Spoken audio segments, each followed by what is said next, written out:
சட்டமன்ற பொதுத் தேர்தல் 2026 14 அமைச்சர்களின் தொகுதிகளில் கூட்டணி கட்சிகளை களமிறக்கி அதிமுக கூட்டணி கட்சிகள் எந்தெந்த அமைச்சர்களின் தொகுதியில் போட்டியிடுதுன்னு பார்க்கலாம் வாங்க.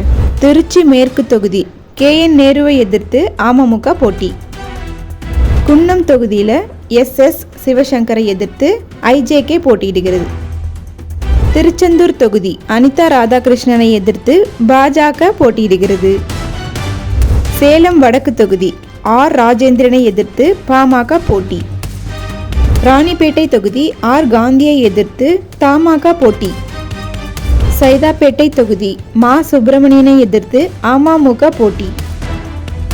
ஆவடி தொகுதி ஆவடி நாசரை எதிர்த்து பாஜக போட்டி. ஈரோடு மேற்கு தொகுதி முத்துசாமியை எதிர்த்து தமாக போட்டி.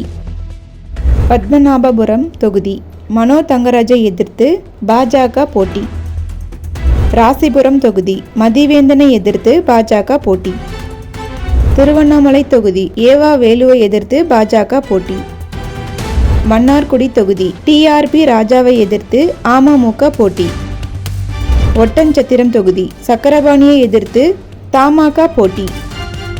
திருப்பத்தூர் தொகுதி பெரிய கருப்பனை எதிர்த்து பாஜக போட்டி. ராதாபுரம் தொகுதி அப்பாவு சபாநாயகர் அவரை எதிர்த்து பாஜக போட்டி.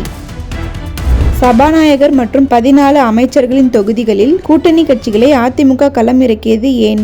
உங்களுக்கு தெரிஞ்சா கமெண்ட்ல சொல்லுங்க.